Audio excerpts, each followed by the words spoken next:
দর্শক, একদিনে জাতীয় এবং স্থানীয় সরকার নির্বাচনের প্রস্তাবকে বাস্তবসম্মত মনে করছে না ইসি।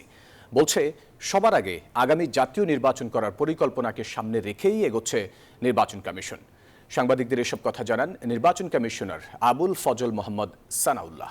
তিনি বলেন, জাতীয় পরিচয়পত্র নিবন্ধন স্বরাষ্ট্র মন্ত্রণালয়ের পরিবর্তে পুনরায় ইসিতে আনার পদক্ষেপ নেওয়া হবে। এজন্য জাতীয় পরিচয়পত্র নিবন্ধন আইন 2023 বাতিল করতে সরকারকে চিঠি দেবে নির্বাচন কমিশন। রোডম্যাপ ঘোষণা না হলেও নির্বাচন নিয়ে সরব রাজনীতির মাঠ। জাতীয় না স্থানীয় সরকারে ভোট আগে হবে, এ নিয়ে বিভিন্ন মত আছে সংশ্লিষ্টদের। রোববার কমিশন সচিবালয়ে বৈঠকে বসেন ইসি সদস্যরা। আলোচনায় প্রাধান্য পায় জাতীয় এবং স্থানীয় নির্বাচন। পরে নির্বাচন কমিশনার অবসরপ্রাপ্ত ব্রিগেডিয়ার জেনারেল আবুল ফজল মোহাম্মদ সানাউল্লাহ জানান, কমিশনের মূল আগ্রহ জাতীয় নির্বাচনকে ঘিরে।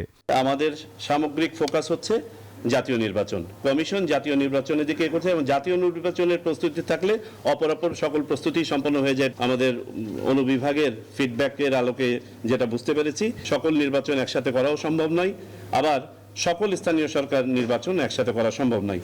কমিশনার আবুল ফজল মোহাম্মদ সানাউল্লাহ বলেন, নির্বাচন কমিশন মনে করেন জাতীয় পরিচয়পত্রের তথ্য স্বরাষ্ট্র মন্ত্রণালয়ের কাছে থাকা আইন সিদ্ধ নয়।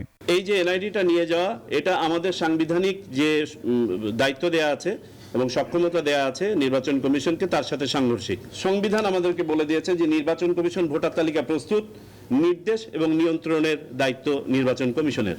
মোহাম্মদ সানাউল্লাহ বলেন, অংশীজনদের সহযোগিতায় একটি সুষ্ঠু ও গ্রহণযোগ্য নির্বাচন করাই ইসির একমাত্র লক্ষ্য। ঋষাদ অর্ণব, নিউজ 24, ঢাকা।